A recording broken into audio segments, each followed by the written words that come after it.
બોલો સતગુરુદેવની જય. સત્ય અસત્યનો વિવેક. સત્સંગ હકીકતે સત્ય અસત્યનો જે વિવેક તે સત્સંગ છે. પ્રથમ ભૂમિકાથી જે શરૂ કરીએ છીએ મનુષ્ય અવતાર અને એમાં શરીરની નિરોગીતા. ત્રીજું સુખ વ્યવહાર સારો હોય. ચોથું સુખ આખા કુટુંબમાં જે સંપ હોય. પાંચમું સુખ સમૃદ્ધિ ઘણી હોય. આ બધી રીતે ભલે સુખી હોય, આખા સંસારે બધે સુખી હોય, પણ જે ભગવાનનું ભજન નથી કરતો તે દુઃખી જ છે. બાપુ કહે છે કે આ બધું જ તમે સુખી હોય, પૈસે ધન હોય, તમારી પાસે ધંધો સારો હોય, કુટુંબમાં સંપ હોય, ગામમાં તમારી બોલબાલા હોય, બધી રીતે તમે સુખી છો, પણ જો તમે ભગવાનનું ભજન નથી કરતા તો એ માણસ દુઃખી જ ગણાય છે. આ ઉપરોક્ત સુખ તો પૂર્વના પુણ્યને લઈને જ છે, પણ જો આ ફેરો અફળ જાય, ભગવાનના ભજન વિના જાય, નિજની ઓળખાણ વિના જાય, તો મનુષ્ય પણ મળ્યું છતાં પણ કિંમત થઈ નથી એવું ગણાય. માટે પહેલાં તો એવા સંતની સેવા અને બીજું સદગુરુનું શરણે ગયા પછી શ્રદ્ધા, તે અખંડ શ્રદ્ધા જોઈએ. હવે તમે સદગુરુના શરણે જાઓ અને જો તમને શ્રદ્ધા જ ન હોય એના ઉપર, તો તમે તમને જ્ઞાન આપે, ગુરુ તમને જ્ઞાન આપે તો તમને વિશ્વાસ જ નથી, તો તમે કેમ ભજન ભક્તિ કરવાના? તમે કોનું ધ્યાન કરવાના? એને તો સદગુરુનું શરણે ગયા પછી શંકા મૂકી દેવાની. તે અખંડ શ્રદ્ધા જોઈએ, જરા પણ મનને શંકા કુશંકા ન થાય. ત્રીજું સદગુરુના વચનમાં વિશ્વાસ. સદગુરુ જે વચન તમને આપ્યું છે એમાં તમને અતૂટ વિશ્વાસ હોવો જોઈએ. ચોથું જે સાધન સિંધ્યું હોય તેમાં કાળજીથી ભજન કરવું. તમને જે સદગુરુએ સાધન આપ્યું છે એને કાળજીથી ભજન કરવાનું, જેથી અંતઃકરણ શુદ્ધ થઈ જાય.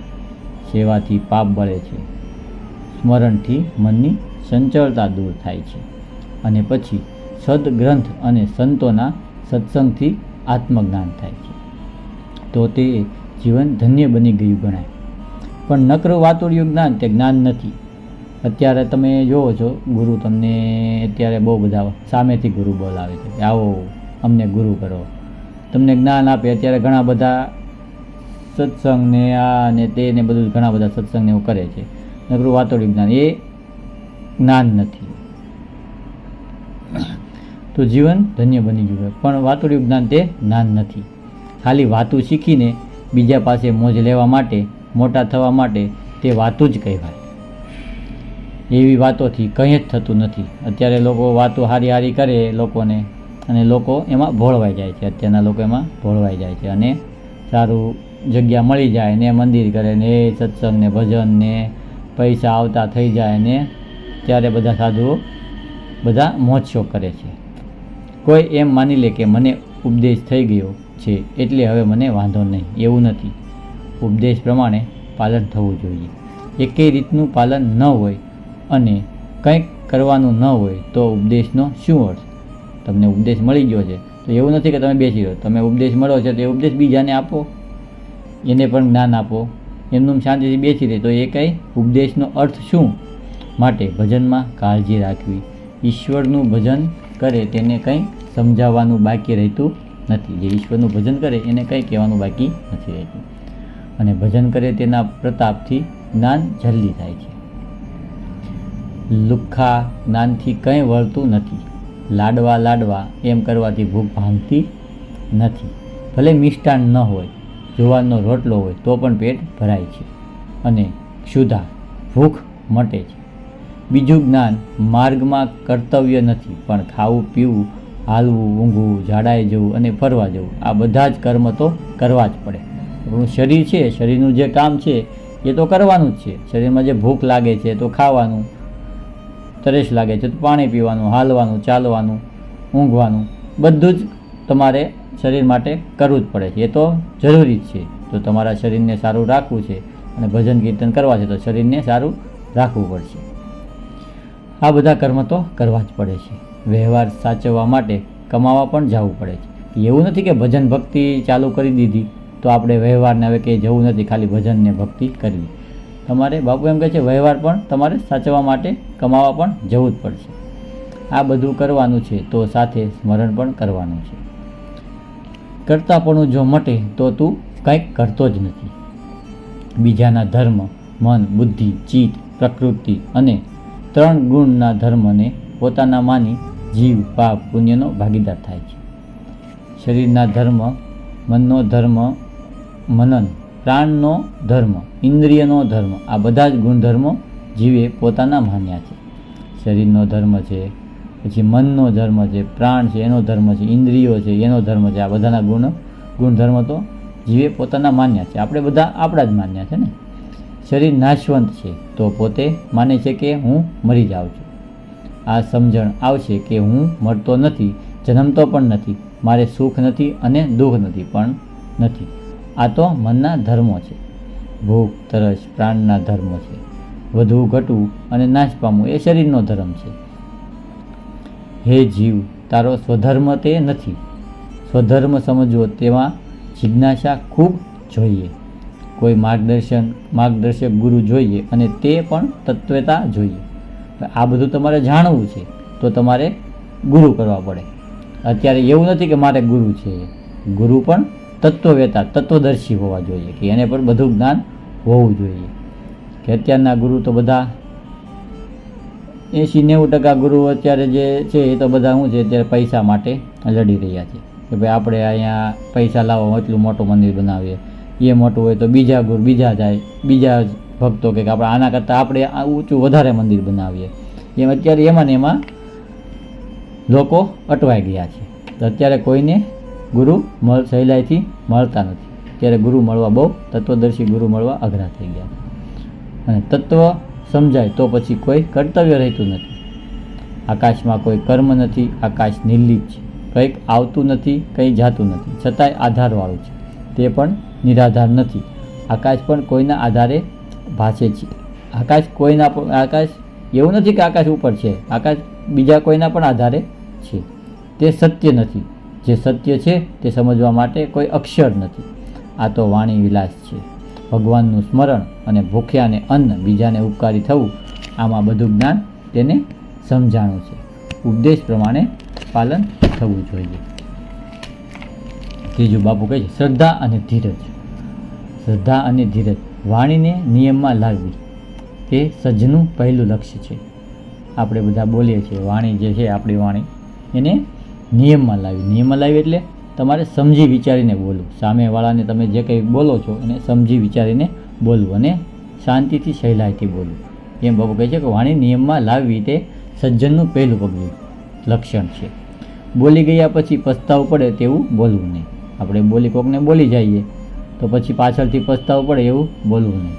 આ ભક્તિમાં પહેલી ક્રિયા છે અને વ્યવહારમાં પણ પહેલી. વાણીથી જ વ્યવહાર થાય છે. લાખા લોયણની વાણીમાં એક ભજન છે. ભક્તિની 12 ક્રિયા છે. જીરે લાખા પ્રથમ ક્રિયા, તમો વાણી નિયમમાં લાવો. અને બીજી ક્રિયા સદગુરુનું વચન પાળો. ત્રીજી ક્રિયા પ્રાણને થંભાવો. ચોથી ક્રિયા મનને જીતો. આમ 12 ક્રિયા ભક્તિની છે અને વ્યવહારમાં પણ સારું રહે. બીજો લક્ષ્ય લેવાનો એ છે કે સંસારીને આળસ ન હોવી જોઈએ. પુરુષાર્થ એટલે ભક્તિ. પુરુષાર્થ બરાબર કરવો જોઈએ. પછી ફળ તો ભગવાનના હાથમાં છે. તમે એમ કહો કે હું આ એટલી ભક્તિ કરી નાખું તો મને આ મળવું જ જોઈએ, એ નથી શક્ય. કૃષ્ણ ભગવાને કીધું છે, હે અર્જુન, તું કાર્ય કર, એમ ફળની ચિંતા છોડી દે. તો એમ બાપુ કહે છે કે તમે આ બધું કરો પણ તમે ભૂલી જાઓ કે તમને શું મળવાનું છે. એમ જે માને છે તે ભૂલમાં છે. પછી ફળનો ભગવાનના હાથમાં છે. એમ જે માને છે તે ભૂલમાં છે. કર્મ કરે તેને ફળ ન મળે એવું બને જ નહીં. કોઈ દી બન્યું છે અત્યાર સુધી કે કોઈ કર્મ કર્યું ને એનું ફળ ના મળ્યું હોય? ગમે તે રૂપે ભગવાન એને ફળ આપી દે છે. હા, તરત ફળ ન મળે તો થોડું મોડું પણ મળ્યા વિના રહેતું નથી. તો ધંધામાં ધ્યાન રાખવું, ધીરજ ગુમાવવી નહીં. એક ભજનમાં છે, ધીરજ રાખી ઘરથી એ તો ડગ્યા નહીં દુર્જનના ડરથી, જેણે ધીરજ રાખી ઘરથી. ભજન છે, ધીરજ રાખી ઘરથી એ તો ડગ્યા નહીં દુર્જનના ડરથી, જેણે ધીરજ રાખી ઘરથી. એ કહે છે કે ધીરજના ફળ મીઠા હોય છે. તો ધીરજ એ સાધન બધાથી મોટું છે. ધીરજ ક્યાં રાખવી એ આપણે વિચારવાનું છે. કે બધી જગ્યાએ ધીરજ ન ચાલે પાછું, હે ને. કોકે 10 વાગે પહોંચવાનું કીધું છે કે 10 વાગે તમે આવી જજો, આ ટાઈમે તમારે થઈ જશે. ત્યાં તમે ધીરજ રાખો કે 10 વાગ્યાનું કીધું છે આપણને ત્યાં પહોંચવાનું, 11 વાગે જઈશું, તો 10 વાગ્યાનું જમવાનું હોય તમે 11 વાગે પહોંચો તો એ પૂરું થઈ જાય. તો પછી ત્યાં ધીરજ ના ચાલે. એટલે કહે છે કે ધીરજ ક્યાં રાખવી એ આપણે વિચારવાનું છે. બીજી એક વાત એવી છે કે જેણે જગત રચાયું છે એને ફિકર છે, તેણે આપણને બધું જ આપ્યું છે. 2 હાથ, 2 પગ, મોઢું, આંખ, નાક, કાન અને કોઈ અવયવમાં ખોટ નથી. અને વધારે બીજા પ્રાણી કરતાં આપણને ભગવાનને વધારે આપ્યું છે. ભગવાને આપણને વધારે આપ્યું છે. તમે જોઈ લો, બધા પ્રાણી, પક્ષી, જીવ માત્ર છે, પણ મનુષ્યને સૌથી વધારે બધે આપ્યું છે. બુદ્ધિ અને પ્રાણ સાથે સ્મરણથી બુદ્ધિ બળ વધે છે. બુદ્ધિ બળ વધે તો આત્મજ્ઞાન થાય છે. બીજું, વ્યવહારિક સત્તા પણ આપણને જ લાગુ પડે છે. માતા સાથે કેમ રહેવું, પિતા સાથે, ભાઈ સાથે, ગુરુ સાથે, સગા સંબંધી સાથે, તે જેટલું આપણને રાખે તેટલું વ્યવહારિક સત્તામાં રહેવાય, નહીંતર ફેંકાઈ જઈએ. અત્યારે જોઈએ ને તમે બધા વ્યવહારમાં કેવી રીતના રહે છે. હવે આપણે કંઈક વ્યવહારમાં આડાવડા થઈએ તો આપણે ફેંકાઈ જઈએ, હે ને. કે માતા સાથે ખરાબ વર્તન કરીએ, પિતા સાથે કરીએ, ભાઈ સાથે કરીએ, તો પછી કોઈ આપણું માન ઘરમાં રહે ન રહે. તો બધા સાથે વ્યવહારિક સત્તામાં રહેવાનું, સત્તામાં રહેવાય નહીં, ફેંકાઈ જાય. ખર્ચ પણ વિવેક બહાર ન રખાય, આપણી પરિસ્થિતિ પ્રમાણે બધું રખાય.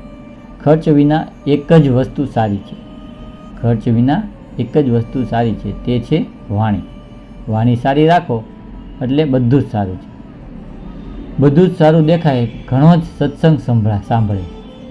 બધું સારું દેખાય ઘણો જ સત્સંગ સાંભળે, ઘણા સત્સંગ કરે, પણ વાણીના વિવેક વિના બધા ઝાંખા લાગે છે. ઘણા સત્સંગ કરે છે, ઘણા સાંભળે છે, તો તમારે બધાની વાણી જોવાની, કોણ કેવી વાણી વાપરે છે, એના ઉપર સત્સંગ સારો લાગે. વાણી વગરનો સત્સંગ ન કહેવાય. આ બધું જીવનમાં ઉતારી ન શકાય, પણ જેટલું આપણાથી રહે તેટલું ઉતારાય. બધા કરે સત્સંગ, ઘણા કરે છે, પણ બધું આપણા જીવનમાં ઉતરે નહીં. એટલે બાપુ એમ કહે છે કે તમારા જીવનમાં જેટલું ઉતરે એટલું ઉતારી લેવાનું. સત્સંગ કેમ ભૂલાઈ જાય છે? તો આ મનને જેમાં વધુ રુચિ હોય તે તેને પ્રિય લાગે છે અને ભૂલાતું નથી. સારું અને ખરાબ જલ્દી ભૂલાતું નથી. કોઈક કડવું વેણ કહે છે તો ઘણા વર્ષો સુધી ભૂલાતું નથી. હવે અત્યારે જો કોઈ કડવું વેણ કહે આપણને, કંઈ ખોટું કહે તો એ આપણે કેટલા વર્ષો સુધી યાદ રાખીએ છીએ. ગમે ત્યારે આપણે મરીએ તો પણ એ ભૂલાતું નથી, હે ને. કોઈક સાચું કહે, સારું વેણ કહે તો એ તો બીજા દિવસે ભૂલાઈ જશે. તો ત્યાં જ સામે કહી દે કે ભાઈ તું તારું કર ને, એમ મને શું કામ શિખામણ આપે છે, હે ને. અત્યારે આ બધું આવું થઈ ગયું છે. તો ઘણા સુધી કડવું વેણ ઘણા વર્ષો સુધી ભૂલાતું નથી. જે મનને પ્રિય નથી અને અનુકૂળ નથી, પ્રતિકૂળ છે છતાં ભૂલાતું નથી, એ અસર જલ્દી કરી જાય છે. તેથી તેનો ઊંડો ઘા અંતઃકરણની ભૂમિમાં પડવાથી લોઢામાં લીટા જેવું થાય છે. અને સત્સંગ કાયમ કરીએ છીએ, સાંભળીએ છીએ, છતાં કંઈ અસર કરે નહીં. તેનું કારણ શું છે? કોઈ કહે છે કે સત્સંગ મહાપુરુષનો હોય તો અસર કરે છે. એવું નથી. સાક્ષાત રામનો ઉપદેશ અને સાક્ષાત કૃષ્ણનો સત્સંગ પણ અસર કરતા નથી. બ્રહ્માનો ઉપદેશ પણ શઠને લાગતો નથી. સત્ય વસ્તુ વધુ અસર કરે છે એમ કહેવું પણ બરાબર નથી. ગાળ તે અસત્ય છે, છતાં સત્ય કરતાં પણ વધુ અસર કરે છે. ગાળ છે એ અસત્ય છે. કયા શાસ્ત્રમાં એવું લખ્યું છે કે આને ગાળ કહેવાય? તો લોકો માને છે ને કે આને મને ગાળ દીધી, જો આને મને ગાળ દીધી, એટલે એ કદી ભૂલાય નહીં અને એ વધારે અસર કરે. એમ જે સત્ય વસ્તુ નથી એ વધારે આપણને અસર કરે, સત્ય વસ્તુ અસર કરતી નથી. સત્ય કરતાં અસત્ય વધુ ઓપ આપે છે, પણ અંતે જ જય તો સત્યનો જ છે, હે ને. અંતે છેલ્લે જય જે વિજય થવાના એ સત્યનો જ વિજય થવાનો છે. ચિત્તની ભૂમિકામાં જે સંસ્કાર વધુ ભરાણા હોય તે જલ્દી અસર વધુ કરે છે. સ્વાભાવિક જ વાત છે કે જ્યાં કચરું પડ્યું હોય ત્યાં વધુ કચરું નાખવાનું સ્વાભાવિક બની જાય છે. હવે આપણે જોઈએ છીએ ને અહીંયા કે ગમે તે જગ્યાએ કચરું થોડુંક કોઈક બેન ડોલ નાખી જાય, તો કચરાની ડોલ નાખી જાય તો આજુબાજુવાળા શું વિચારે, ભાઈ કચરું છે તો આપણે અહીંયા જ નાખીએ એમ. તો ત્યાં જ કચરું થાય ને, સ્વાભાવિક છે કે જે જગ્યાએ કચરું એ જગ્યાએ પછી કચરું વધતું જ જવાનું છે, હે ને. અને જ્યાં ચોખ્ખું હોય ત્યાં કચરું નાખનારને પણ એમ લાગે છે કે અહીંયા કચરું ન નખાય. જ્યાં ચોખ્ખાઈ હોય ત્યાં તમે પણ નથી નાખતા. તમારા ઘરમાં તમે નાખો છો કચરું, નહીં ને. જ્યાં ચોખ્ખાઈ હોય ત્યાં કોઈ કચરું જ નાખતું. એમ ભગવાને કીધું છે કે પાપી ન કર સહજ સ્વભાવ, મોર ભજન ભાવે ન કાહુ. ભગવાને કીધું છે કે પાપી ન કર સહજ સ્વભાવ, મોર ભજન ભાવે ન કાહુ. પાપી ગોતવા જવા નહીં, પાપી એ ગોતવા જવા નહીં, મારું ભજન કરવા બેસે તો પ્રમોદ થાય. મારું ભજન એને સ્વાભાવિક જ ગમતું નથી. પાપી હોય એને તમે ગમે એટલું ભજન કરો, જેને જે ભજનમાં રસ જ નથી એને તમે ગમે એટલું ભજન કરો, સત્સંગ કરો કે કીર્તન કરો, એને કંઈ અસર પડવાની નથી. સ્વાભાવિક છે, એને ગમતું જ નથી. તે આ પાપી છે. સઠ સન વિનય, કુટિલે સન પ્રીતિ, સહજ કુપણ સન સુંદર નીતિ, મમતા રત સન જ્ઞાન કી બાણી, અતિલોભી સન બીરતા લખ બખાની. સઠ સાથે વિનય, કુટિલ એટલે કુપણ, હૃદયનો માણસ પથ્થર જેવો હોય એની સાથે પ્રીતિ, સ્વાભાવિક પાપી હોય તેને સુંદર નીતિની વાત ખોટી જ લાગે છે ને. ગમે તેટલું તમે કહો એને, ગમે તેટલું શિખામણ આપો, જે ખોટું કરતો હોય કે એને તમે કહો કે ભાઈ આમ ન કરાય, પણ એ આપણે કે એ વસ્તુ ખોટી જ લાગે, એને કરવું એટલે કરવું જ. ગમે એટલી સુંદર વાતો કરે એને ખોટી જ લાગે. ભગવાને ધારેલું હોય તે જ થાય છે. ભગવાને જે ધારેલું છે એ જ થાય છે. ભાઈ તમે એને બદલી શકતા નથી. આ તો આપણી કલ્પના છે. ભગવાને ધારેલું છે તે જ થાય. આપણે એમ ઉભા રહી કે ભાઈ ભગવાને ધારેલું છે એ જ થાય. એ તો આપણી કલ્પના છે. આ જગત કલ્પનામય છે. કલ્પના સિવાય કાંઈ જ નથી. પણ જ્યાં સુધી આ શરીર છે ત્યાં સુધી તેના વ્યવહારમાં પણ રહેવું પડે છે. એને નભાવવા માટે ભોજન, શરીર ન ગંધાય માટે શુદ્ધતાને માટે સ્નાન, અને તેને રોગ ન થાય તેને માટે ભોગોમાં ખાસ ધ્યાન દેવું. ગમે તેવું જમવું નહીં, ગમે તેવું પીવું નહીં. એટલે ખાવા પીવામાં સાત્વિકતા, સાત્વિક ભોજન, અતિ આહારને રોગનું નિશાન છે. હવે આપણે શરીરમાં એવું નથી કે ભાઈ કંઈ નથી થવાનું, આપણે ભજન ભક્તિ કરીએ છીએ, પણ તમે ભજન ભક્તિ કરવા માટે શરીર તો પહેલાં સારું હોવું જોઈએ ને. સારું શરીર હશે તો જ તમે બધી વસ્તુ હલન ચલન ને એ બધું કરી શકશો ને. શરીર સારું જ નથી, બીમાર એકદમ છે, તો તમે શું કરવાના? તમે તમારું શરીરનું ધ્યાન નથી રાખી શકતા તો બીજું શું કરવાનું? એટલે ખાવા પીવામાં સાત્વિકતા રાખવી માટે ભોગ વાસના પણ નિયમ રાખવા, અને શરીર હોય ત્યાં સુધી તેને ટકાવવા માટે અને તેના માટે પુરુષાર્થ કરવો, અને વ્યવહાર માટે પણ શરીર ઘસીને વ્યવહાર શુદ્ધ રાખવો. તમારો વ્યવહાર કરતા હોય ને તો એને પણ વ્યવહારને પણ ઘસીને વ્યવહાર શુદ્ધ રાખવો. એમ લોકો સાથે એવું કે આજ આપણે પૈસા માગ્યા પહેલાં પાછળ, આપણને એને પૈસા આપ્યા, 5,000ની જરૂર છે તમારે, તમને મેં પૈસા આપ્યા 5,000, અને મેં તમે કીધું કે ભાઈ અઠવાડિયા પછી હું તમને આપી દઈશ. અઠવાડિયા છું, અઠવાડિયા ઉપર થઈ ગયું, 2 અઠવાડિયા થયા, તો પછી તમારો ફોન આવે જ નહીં. પછી સામેથી જેને પૈસા આપે એને તો ચિંતા થવાની ને કે ભાઈ મારા પૈસા છે તો મારે જોઈએ ને. તો એ તમને ફોન કરે કે ભાઈ મેં તમને તો 5,000 આપ્યા હતા, મને ક્યારે આપવાના? એમ તમે એમ કહો ભાઈ આજે નથી થાય એમ તો હું 2-3 દીમાં કરી દે. એ પાછો ફોન કરે, પાછો તમે એમ કહો 2-3 દીમાં કરી દે. પાછો ફોન કરે, પાછો એમ કહો. એમ કર્યા કરો તમને એ ભાઈ પૈસા તમને કંઈ આપવાના નથી. તો પછી તમારો વ્યવહાર કેવો થઈ ગયો? બીજી વખત તમે માંગો કે ભાઈ મારે અર્જન્ટ હોસ્પિટલની જરૂર પડી છે, સાચીને તમારી ઘરે હોસ્પિટલ આવી કે કંઈ કોઈનું દવાખાનું આવ્યું, તમે પૈસા માગો, ત્યારે તમને પૈસા મળે નહીં. તો તે તમને વ્યવહારની કિંમત તમને ત્યારે સમજાય. જ્યારે તમે મોજ શોખમાં હોય ને ત્યારે તમને એ કિંમત ના સમજાય. જ્યારે તમારે જરૂર પડી ને ત્યારે તમને વ્યવહારની કિંમત સમજાય. એટલે બાપુ કહે છે કે વ્યવહાર સારો રાખવો. વ્યવહાર માટે પણ શરીર ઘસીને વ્યવહાર શુદ્ધ રાખવો. અતિ લોભ નહીં. થાકી જાય તો આરામ પણ આપવો. થાકી જઈએ તો આરામ આપવાનો. એવું નહીં કે ભાઈ ઘસ્યાત કરું, કામ કર્યા જ કરું ન કરું. થાકી જાવ તો આરામ પણ આપવાનો. પણ આનો એ તો એવું નથી કે બધું જ શરીર માટે જ કરવું પડે છે. શરીર માટે ખરું, પણ શરીર શું કરવું, એનો હેતુ શું? એનો હેતુ ભગવાનનું ભજન કરવાનું આ સાધન છે. શરીર જે છે એ ભગવાનનું ભજન કરવાનું સાધન છે. શરીર ના હોય તો તમે ભગવાનનું ભજન ના કરી શકો. એટલે તમને શરીર શેના માટે ભગવાને આપ્યું છે? કે ભજન ભક્તિ કરો અને તમારું શરીર ભજનમય રાખો. ભજન કરી અને તમને મોક્ષ મેળવો. મોક્ષ મેળવવાનું આ એક દ્વાર છે. જે આપણું શરીર છે ને મોક્ષ મેળવવાનું એક દ્વાર છે. તો પછી આ કૂતરા બિલાડા છે તો એને કેમ નથી? એને એ બધાને કોઈને આપણે શરીર મનુષ્યને જ આપ્યું છે. બધું વિચાર વિમર્શ કરી શકે, બધું કરી ભજન ભક્તિ કરી શકે તો મનુષ્યને આપ્યું છે. પણ અત્યારના મનુષ્ય કોઈ કરતું ભજન ભક્તિ નથી કરતું. બસ અત્યારે તો મોજ શોખમાં બધા પડ્યા છે, એકાબીજાના પગ ખેંચવામાં પડ્યા છે કે ભાઈ આના કરતાં હું આમ ને આના કરતાં હું આમ, તો ભજન ભક્તિ તો સાવ ભૂલી ગયા છે. તો ભજન ભક્તિ થવાની નથી. તો શરીર જે આપ્યું છે એ સાવ નકામું છે અત્યારે ભજન ભક્તિના. બાકી તો શરીર નકરું વિષય ભોગવવા માટે નથી, હે ને, પણ કેવળ મોક્ષનું સાધન છે. ખરું સાર્થક તો એ જ છે. યહી તન કર ફલ વિષય ભાઈ, સ્વર્ગ અલ્પ અંત દુઃખદાયી. યહી તન કર ફલ વિષય ભાઈ, સ્વર્ગ અલ્પ અંત દુઃખદાયી. આ શરીર કેવળ વિષ ભોગ માટે નથી. કદાચ સ્વર્ગમાં જાઓ તો પણ ત્યાં પણ ભોગ છે. સ્વર્ગમાં પણ જે આપણે અત્યારે પૃથ્વી ઉપર જે વસ્તુ છે સેમ સ્વર્ગમાં પણ છે. ભગવાન બધાની પરીક્ષા કરતો હોય ને એમ સ્વર્ગમાં પણ છે. કદાચ સ્વર્ગમાં જાઓ તો પણ ત્યાં પણ ભોગ છે. પરોક્ષ વસ્તુ અલગ છે કે સ્વર્ગમાંથી સુખ ભોગવીને દેવો પણ મૃત્યુલોકમાં પાછા જ આવે છે. માટે આગળની ચોપાઈ તુલસીદાસે કીધી અને રામે સમાજને કીધી છે. આમ જ છે. માટે જાગો અને ચેતો. આત્મરૂપી ધન આપણને મળ્યું છે, પણ તે ખજાનો નથી મળે ત્યાં સુધી રાખો જ છે. ભિખારી છે.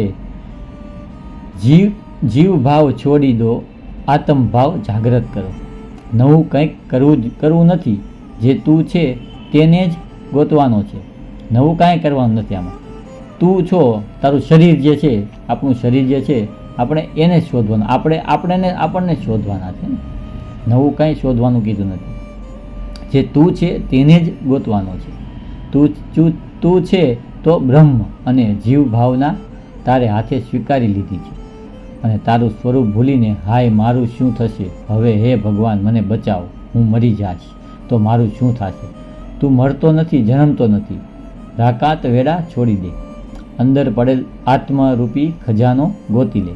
તું મહાન ધનવાન છે. મહાન કાળનો પણ કાળને મહાકાળ છે. આપણી અંદર જે છે ને એ મહાકાળનો પણ કાળ છે. તો એને તમારે શોધવાનો છે. તું છે એ તું નથી, મહાકાળ છે. ફગાવી દે આ શુદ્ધતાને, શુદ્ર માન્યતાઓને, થઈ જા સાવધ. આવા વિચાર કરવા અને અહમને છોડી દે. અહમની પાર જા, ભવસાગરનો કિનારો ગોતમાં. આખું નાવ જ ભવસાગરના કાંઠા બરાબર છે.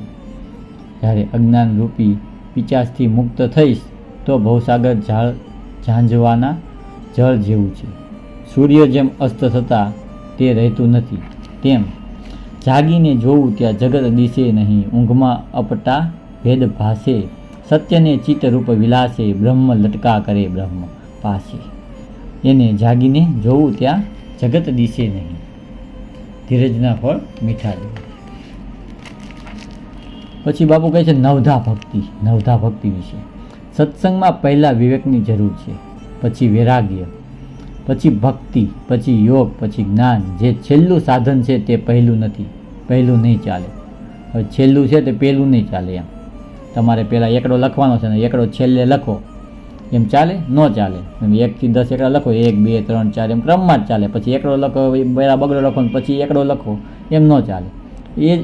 એ જ આ સત્સંગમાં અપનાવ્યું છે કે પ્રથમ ભક્તિ સંતન કર સગા, દૂસરી રતિ મમ કથા પ્રસંગા, તીસરી ભક્તિ અમાન, ચોથી ભક્તિ મમ ગુણગાન, કરી કપટ તજી જ્ઞાન. સબરીને નવધા ભક્તિ રામે વર્ણવી બતાવી છે. પહેલી ભક્તિ સત્સંગનો સંગ છે, તે દુર્લભ છે. પૂર્વ સંસ્કારે આવી મળે સાચા સમર્થ સંતજી. ભક્તિ આપે ભગવંતની અનુપાવની અખંડજી. જોને વિચારી આ જગતમાં, પૂર્વના પુણ્ય વિના મિલે ન સંતા. રામ ભજન બીનું મિલે ન ભગવંત. રામ ભજન વિના ભગવાન ક્યારેય મળતા નથી. બીજી ભક્તિમાં મારી કથાનું ભાવથી શ્રવણ કરવું, તે મારી બીજા નંબરની ભક્તિ છે. કે બાપુએ દામજીરામ બાપુએ જે કથા કરી છે એ બીજી ભક્તિમાં બાપુએ એમ કીધું છે કે બીજી ભક્તિ મારી કથાનું ભાવથી શ્રવણ કરવું. બાપુએ જે કથા કરી છે અત્યારે જે આ કથા છે એને ભાવથી શ્રવણ કરવું, તે બીજા નંબરની ભક્તિ છે. ત્રીજી ભક્તિ સદગુરુના પદ સેવા. ત્રીજી ભક્તિ સદગુરુના માર્ગે ચાલવું. ચોથી ભક્તિ માન અને અભિમાન ઘટાડી દેવું. ચોથી ભક્તિ, હવે કોઈક તમને એમ કહી દે કે ભાઈ તું કેવો છો, તમને એમ જો તમારો બહુ બધું માન છે ગામમાં, બધા ગામ વચ્ચે તમને એમ કહી દે, હે તું કેવો છો ને આમ છો ને તેમ છો, તમારું માન ઘટી જાય. તમને આમ મને આવું કહી દે તો એમ કહે છે કે બાબુ ચોથી ભક્તિ માન અને અભિમાન ઘટાડી દેવું. તમારે અભિમાન ને માન નહીં કરવું. પાંચમી ભક્તિ મંત્ર જાપ મમ દ્રઢ વિશ્વાસા. પંચમ ભજન સો વેદ પ્રકાશ. છઠ દમ શીલ બિરતી બહુ કર્મા. નિરત નિરંતર સજ્જન ધર્મા. પંચભક્તિ તે મંત્ર સદગુરુનો એક અક્ષરનો કે ઝાઝા અક્ષરનો હોય, પણ મારામાં ધ્યાન કરીને સતત વિશ્વાસથી તેનો જાપ કરવો, તે મારા 5મા નંબરની ભક્તિ છે. છઠ્ઠી ભક્તિ એટલે છઠ દમ એટલે ઇન્દ્રિયનું ને વિષયથી રોકવી, તેને દમ કીધું છે. શીલ એટલે મનુષ્યને તો ઠીક, પણ સંતને શોભે એવા શીલવાન રહેવું. શીલમાં ઘણું આવી જાય છે. શીલવંત સાધુને વારંવાર નમીએ, જેના બદલે નહીં વર્તમાન રહે. શીલવંત સાધુને વારંવાર નમીએ, જેના બદલે નહીં વર્તમાન રહે. નવ સરલ સબ સન છલ હિના. મમ ભરોસ યે હર્ષ ન દીના. નવમાં હું એકવું જિન્હે કે મહ હોઈ. નારી પુરુષ સચરાચર કોઈ. 9મા પ્રકારની ભક્તિ રામે વર્ણવી. સરળ અને સબસન એટલે સર્વોની સાથે સરળતાથી વર્તવું, કોઈને દુઃખ ન લાગે તેમ વર્તન. બધાના મોટા વૃદ્ધ બધાની સાથે એક સરખું જ વર્તન કરવાનું. કોઈની સાથે ઊંચ નીચનો વ્યવહાર નહીં કરવાનો. બધાને સર્વનો એક સમાજ ગણો એમ. એટલે સર્વોની સાથે સરળતાથી વર્તવું, કોઈને દુઃખ ન લાગે તેમ વર્તન કરવું. અને આપણને એવું લાગે કે આપણું આને દુઃખ છે તો આપણે ભોગવી લેવું. આપણને એમ લાગે કે ભાઈ આનાથી આપણે દુઃખ થાય તો ભોગવી લેવાનું, એને મનને શાંતિથી, પણ બીજાને દુઃખ ન દેવું. અને છલ એટલે કપટ રહિત થઈ જવું, તેને છલહીના કીધું. અને મારી ઉપર ભરોસો રાખીને હરખે નહીં. અને દીના એટલે દુઃખી એ થવું નહીં. દીના એટલે દુઃખી ન થવું. આ 9મા પ્રકારની ભક્તિ એ કામ પૂર્ણ થાય છે. આ 9 પ્રકારની ભક્તિમાંથી એકે અથવા આ 9માંથી એક ભક્તિ દૃઢતાથી કરે, તે નારી હોય કે પુરુષ હોય કે જંગમ હોય કે સ્થાવર હોય, ગમે તેવો હોય, સોય અતિશય પ્રિય ભામિની મોરે. સકલ પ્રકાર દૃઢ ભક્તિ તોરે. સોય અતિશય પ્રિય ભામિની મોરે. સકલ પ્રકાર દૃઢ ભક્તિ તોરે. તો તારામાં તો 9 પ્રકારની ભક્તિ છે. ભગવાનને શબરીને પોતાના સ્વરૂપમાં સમાવી લીધી છે, અને ત્યાંથી પછી ભગવાન સુગ્રીવ પાસે ગયા છે. આ છે 9ધા ભક્તિ. 9 પ્રકારની ભક્તિ. ભક્તોએ સૌની સાથે હળીમળીને રહેવું, ઘરના કામ કરવા, તે ભગવાનનું ભજન કરવું ને સૌની સાથે ખૂબ જ પ્રેમથી સારું વર્તન કરવું, આ સત્સંગ કહેવાય. તમે કંઈ સત્સંગ ન કરો પણ બધાની સાથે હળીમળીને રહો, ઘરમાં સારું ભગવાનનું ભજન કરો ને સૌની સાથે ખૂબ જ પ્રેમ કરો, સારું વર્તન કરવું, એ આ સત્સંગ જ કહેવાય. ને ભજન કરવું તે આપણો પોતાનો સત્સંગ કહેવાય. સતનો એટલે જે સત લાગતું હોય તે જ સત પાળવું, તે પણ સત્સંગ છે. સત આ જગતમાં જેનો કોઈ દિવસ નાશ થતો નથી, તે જ સત્ય કહેવાય છે. તે છે ભગવાનનું નામ. આ જગતમાં બધું જ નાશ થઈ જાય, પણ ભગવાનનું નામ નાશ થાય નહીં. ભગવાનનું નામ સત્ય છે, એટલે નાશ નથી થવાનું. તે નામ જડે તો પછી તેનું ધામ જડે. જો નામ તમને અંતરમાં વસી જાય તો પછી એનું ધામ જડે, કે એનું ઘર મળે, ભગવાનનું ઘર તમને મળે. ધામ જડે એટલે જીવનનો ઉદ્ધાર થઈ જાય છે. પેલા આપણે જેને ઘેર જવું હોય તેનું ગામ પૂછવું પડે. જેની ઘરે જવું છે એને પેલા ગામ પૂછવું પડે, પછી ક્યારે છે એ પૂછવું પડે, કે એનું એડ્રેસ પૂછવું પડે, કેટલા નંબર છે એ પણ પૂછવું પડે. કે ભૂલા પડીએ તો પાછું તમે પૂછો છો ને ભાઈ આ ભાઈનું ઘર ક્યાં આવ્યું એમ. આપણે જેને ઘેર જવું હોય તેનું ગામ પૂછવું પડે, કે તમે કયે ગામે રહો છો. પછી નામ પૂછવું પડે છે. પછી તે ગામ જઈને નામવાળો માણસ રહેતો હોય તેનું ઘર પૂછવું પડે છે. પછી જ આપણને તે માણસ મળે છે. એવી જ રીતે જેણે ભગવાનને ઓળખ્યા છે તેવા સંત પાસે મળવું પડે છે. તમારે ભગવાનને મળવું છે તો જેને પામ્યા છે, જે મળ્યા છે ભગવાનને, એવા સંતને પહેલાં તમારે મળવું પડે. પછી તે ભગવાનનું નામ અને ધામ દેખાડે છે. તેથી સુખરામ બાપુ કહે છે, માલમી મળે કોઈ માર્ગ તણા, ચાલવું તેની સાથજી. ધામરે બતાવે કોઈ ધર્મનું, તેણે નિરખાવે નાથજી. શું કર્યું જન્મી, જગત પિતાને જાણ્યા નહીં, ઉલટો ચાલ્યો ઉવાટજી, શું કર્યું જન્મી. વખત વીત્યો તારો વાતમાં, ગોતણ કરતા ગામજી, કુસંગી મળ્યા કોઈ કારમાં, ભૂલાવ્યું ગામનું નામજી, શું રે કર્યું તે જન્મી. સુખરામ બાપુ કહે છે, હે મનુષ્ય, તે અહીં મનુષ્ય અવતાર લઈને શું કર્યું? કંઈક કરી શક્યો નહીં. મારું મારું કરવામાં જ જિંદગી ખોઈ નાખી. તારું શું છે? તારી સાથે કોઈ આવશે નહીં. તારું મેળવેલું અહીં જ રહેશે. કંઈક તારી સાથે આવશે નહીં. માટે જગતના જે પિતા ભગવાન છે તેને તે ઓળખ્યા નથી ને અવળો જ ચાલ્યા કર્યો. તેથી ભગવાનનું ધામ તને કેમ જળશે? વખત વીત્યો તારો વાટમાં, એટલે આજ કરશું કાલ કરશું એમ વખત વયો ગયો. આપણે કહીએ આજ કરીએ, આજ કરવાનું છે કે આજ ને કાલ કરી દેવું છે, એમાં જ આપણો વખત વીતી ગયો. ગઢપણે તને ઘેરી લીધો, હવે તારાથી શું થવાનું છે? જ્યારે તારી પાસે જોવાની હતી ત્યારે તે ખોટે માર્ગે વાપરી નાખી. નથી કોઈની સેવા કરી, નથી કોઈને દાન કે પુણ્ય કર્યું.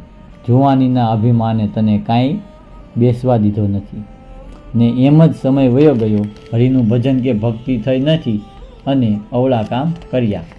તેથી હવે 84 લાખ યોનિમાં ફર્યા કર. હવે તારાથી કંઈ નહીં થાય. જ્યારે કરવાનું હતું તે જુવાની તારી વહી ગઈ. ત્યારે તે જગતના પિતાને ઓળખ્યા નથી. જ્યારે જુવાનીમાં તમારે જે કરવાનું છે એ તમે કર્યું નહીં, બુઢાપામાં શું કરવાના, હે ને? ઉદાહરણ તરીકે તમારે આ પથ્થર મોટો છે એ જુવાનીમાં તમારે ઉપર, તમે એમ કહો કંઈ નહીં કરશું કરશું કરશું ને ઉંમર થઈ ગયા ને એ પથ્થર તમે ઉપાડો તો ઉપડે ન ઉપડે. આ એ રીતનું છે. આ ભજન તમારે જુવાનીમાં કરવાનું છે, તમે નથી કર્યું તો હવે પછી તમે ઘટપણમાં શું કરવાના, હે ને?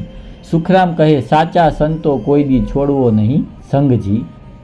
સુખરામ બાપુ કહે છે કે સુખરામ કહે, સાચા સંતનો કોઈ દી છોડવો નહીં સંગજી. આપત તરે ને તારે ઓરને દઈ દે પોતાનો રંગજી, શુરે કર્યું છે જન્મી સંસારમાં. સુખરામ બાપુ એમ સંત મળે પણ તેને ઓળખવા એ જ મુસીબત છે. અત્યારે સાચા સંત તમને મળે ને તોય તમે ઓળખી ના શકો. એને ઓળખવા બહુ મુસીબત છે. અને ખોટા સંત તમને તરત મળી જાય, તમે તરત એની પાસે દોડ્યા જાઓ. ખોટા સંત મળે તો એને તરત દોડ્યા જાય, વાત જ એવી કરે તમે ભોળવાઈ જાઓ. અને સાચા સંત ક્યારેય તમને ભોળવવાની વાત ન કરે. તમને અંદરથી જ એવું થાય કે ભાઈ આ સાચા સંત છે. તો એ મુસીબત છે ઓળખવાની. એટલે ખોટા સંત અત્યારે બહુ બધા થઈ ગયા. એમ સંત મળે પણ તેને ઓળખવા એમ મુસીબત છે. ખોટાની તાણિયા નથી. ખોટાની અત્યારે તાણ નથી. નાકે નાકે બેઠા છે. ઘરની બહાર નીકળો એટલે તમને સંત મળે.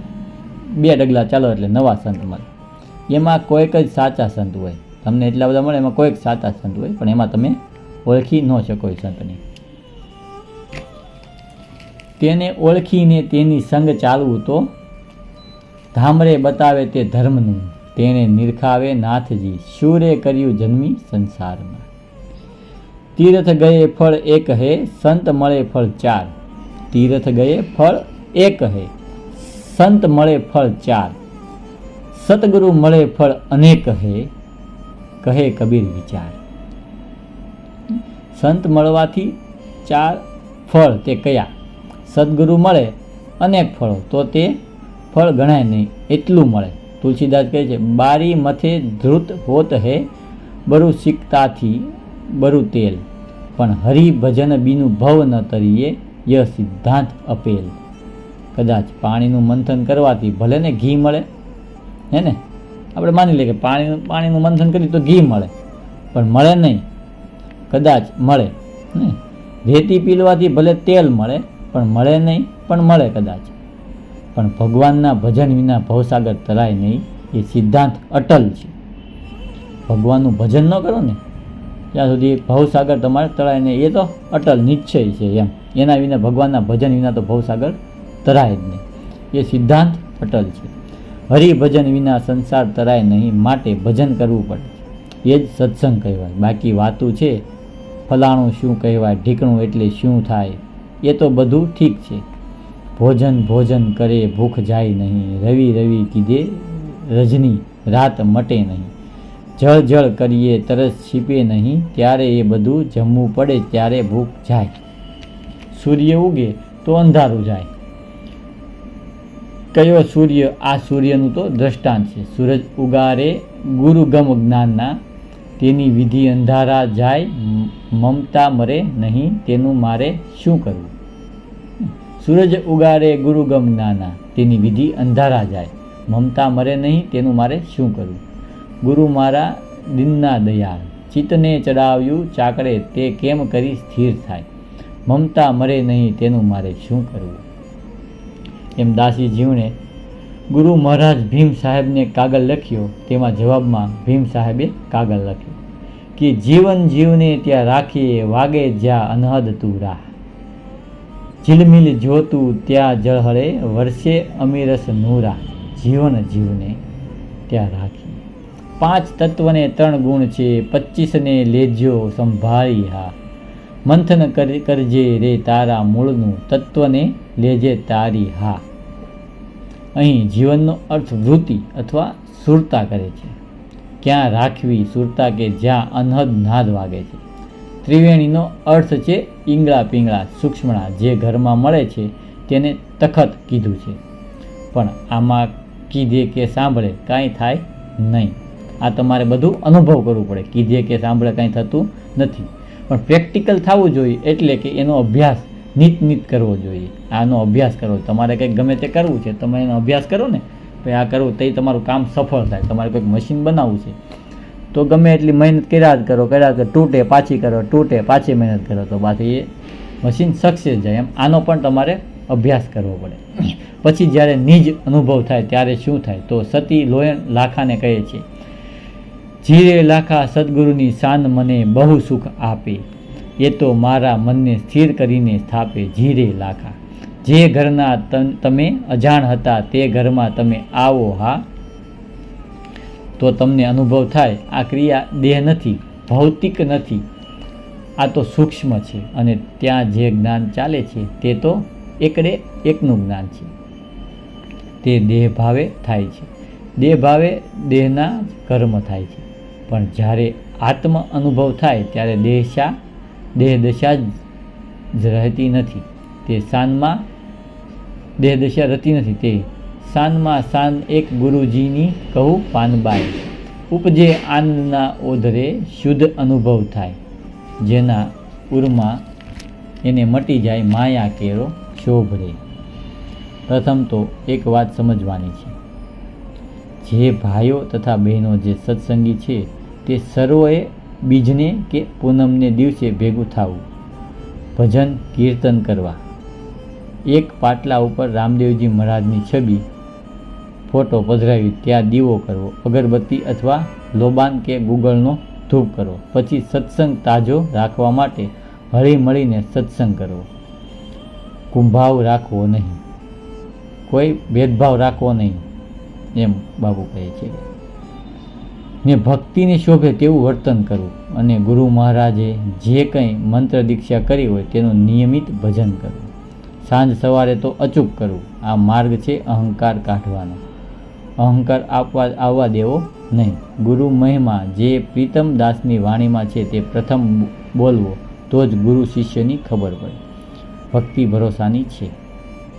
ભક્તિ એ ભરોસાની. તમને ભરોસો હોય ભક્તિ પર તો જ ભક્તિ થાય, નકર નથી થતી. ભગવાન છે જ એવો કાયમ દૃઢ વિશ્વાસ રાખવો. બીજું, સત્સંગ રૂપી શરણ સાથે કાટ ખાઈ ગયેલું મન છે તેનો સત્સંગથી જ કાટ ઉખડે છે. જે મન છે કાટ ખાઈ ગયું છે મન, એનો કાટ સત્સંગથી જ ઉખડે. પછી તમે એમ કહો કે આ સ્પ્રે મારો, ઓલો સ્પ્રે મારો, તો એનો કાંઈ ઉપાય નથી. મનનો કાટ કાઢવા માટે એક જ સાધન છે, સત્સંગ. જે સત્ય વસ્તુ છે તેમાં અસત્ય જઈ શકે નહીં. જે સત્ય વસ્તુ છે એમાં અસત્ય ન જઈ શકે. જ્યાં અંજવાળું છે ત્યાં અંધારું રહી શકે જ નહીં. તેમ જેના હૃદયમાં રામ બિરાજે છે ત્યાં કામ જઈ શકે જ નહીં. રામ એ ભગવાનનું નામ છે. તે નામ તો મળ્યું છે, એને ઓળખવું તે સદગુરુની દયા વિના ઓળખાણ નથી. એને માટે ગંગા સતીએ કહ્યું છે, મેરું તો ડગે પણ જેના મનડા નો ડગે ને, ભલે ભાંગી પડે બ્રહ્માંડ રે, વિપત પડે પણ વણશે નહીં તે તો હરિજનના પ્રમાણ રે. આ ભજન પ્રથમનું છે. બીજું ભજનમાં કહે છે કે શીલવંત સાધુને વારે વારે નમીએ, જેના બદલે નહીં વર્તમાન રે. પછી ભક્તિ રે કરવી તેને રાખ થઈને રહેવું, ને મેલવું અંતરનું અભિમાન રે. સદગુરુ શરણે શીશ નમાવું, ને થઈને રહેવું તેના દાસ રે. પછી આપણે જેમ જેમ સત્સંગ મેળવતા જઈએ તેમ તેમ સમજાવવા પડે. સત્સંગ આપણે જેમ જેમ કરીએ એમ સમજાવવા પણ પડે. અને જેમ જેમ ભજન વધે તેમ તેમ પાપ ઘટે, ને પાપ ઘટે એમ આપણને શાંતિ મળે. બીજું, જે ભાઈઓ પાસે જે વસ્તુ હોય તેનું જીવનની જેમ જતન કરવું. નહીંતર ગુરુ મહારાજનું શું કરે? જેને આપણી માથે ભરોસો હોય તેને જ પીરસાય તો તે સાચવવું આપણી ફરજ છે. ને વિશેષ મેળવવું તે આપણી જિજ્ઞાસા હોય તો જ જરૂર મળે છે. એમાં કંઈ શંકા જ નથી. તમને ગુરુએ આપ્યું છે એ સાચવવું પડે એમ. અને તમને હજી કે હજી મને વિશેષ મળે તો તમારે એના ઉપર શ્રદ્ધા રાખવી પડે તો જ તમને વિશેષ પણ મળે. એમાં કોઈ શંકા જ નથી. જીન ખોજા તીન પાયા, ગહરે પાની પેટ, મેં બિચારી દુબન ડરી રહી કિનારે બેઠ. તો જેને સત્ય સમજવાની, સત્યને અનુભવવાની જિજ્ઞાસા છે, જેને ખોજ છે તેને તો તે મળે જ છે. મારી વાણીથી જ તમને હું મળું છું તેવું માનીને આનંદ કરશો. મહાપુરુષના શરીર આજે હાજર નથી, પણ તેનું વાણી રૂપ ધન અખૂટ છે. અત્યારે મહાપુરુષો ઘણા થઈ ગયા પણ એ હાજર નથી, પણ એને જે વાણી કહેલી છે અત્યારે પુસ્તકમાં બહુ છે.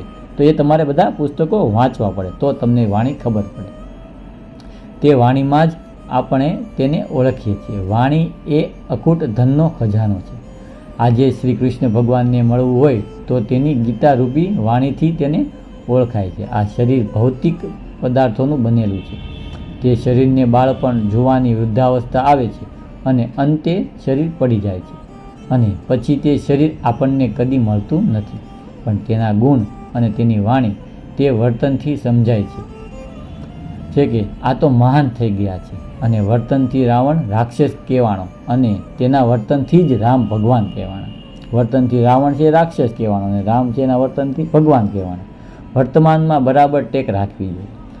સદગુરુના વચનમાં સંગોપાગ રહેવું, ને છોડી દેવી ફળની આશા. સદગુરુના વચનમાં સંગોપાક રહેવાનું, છોડી દેવાની ફળની આશા. તમારે ફળની આશા નહીં રાખવાની, જે વચન આપ્યું છે એમાં સંગોપાક રહેવાનું. આપણે સંતોની વાણીમાં તપાસીએ તો ગુરુ મહિમા ખૂબ જ વર્ણનીય છે. સત્સંગનો મહિમા અગાધ છે. સત્સંગ વિના મન સમજે નહીં. સત્સંગથી વાલિયા લૂંટારામાંથી વાલ્મીકી ઋષિ થઈ ગયો. સત્સંગમાં ઓલો વાલિયો લૂંટારો કેવો હતો હે ભાઈ? બધું ગમે આ લૂંટી લેતો, આંગળીઓ કાપી લેતો, આ બધું એ માણસને મારી નાખતો. સત્સંગમાં વાલિયો લૂંટારો એ વાલ્મીકી ઋષિ થઈ ગયો સત્સંગમાં. સત્સંગથી જેસલ લૂંટારામાંથી પીર થઈ ગયા. જેસલ લૂંટારો કેવો હતો? એ પીર થઈ ગયા. સત્સંગ રૂપી પારસમણી છે, જે લોઢા જેવાને પણ કંચન બનાવી દે. સત્સંગ એક રૂપી પારસમણી છે, લોઢાને પણ કંચન બનાવી દે છે. એક સાખીમાં છે, પારસના સ્પર્શથી કંચન ભય તલવાર, તુલસી 3 ગુણના મીટે માર, ઘા આકાર. પારસના સ્પર્શથી કંચન ભય તલવાર, તુલસી 3 ગુણના મીટે માર, ઘાર આકાર. તલવાર લોખંડની હોય. પારસમણીમાં એવો ગુણ છે કે જે લોખંડને સ્પર્શતા જ લોઢું સોનું થઈ જાય છે. તેમ તલવારને પારસમણી અડાડી તો સોનાની તો થઈ જ ગઈ, પણ જે તેનો સ્વભાવ જે મારીએ તો સોનાની પણ વાગે ખરી. તેનામાં ગુણ છે તે ગયા નહીં.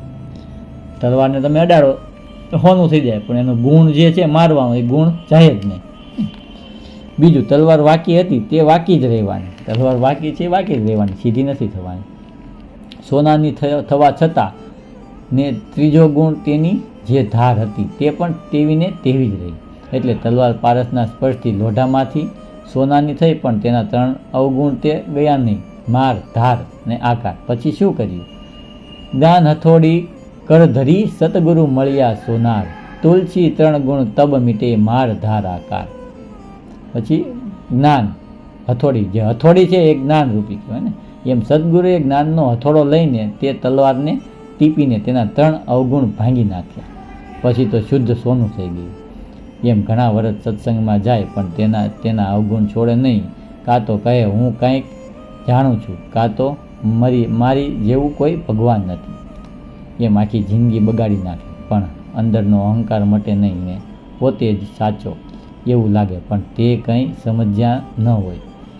સમજ્યા તો તેને કહેવાય કે જેના દિલમાં દયા, આધીનતા, નેકી, ટેકીના પૂરા, તે સદગુરુના વચનમાં સાંગો પાંગ રહેવે તે સમજ્યા છે.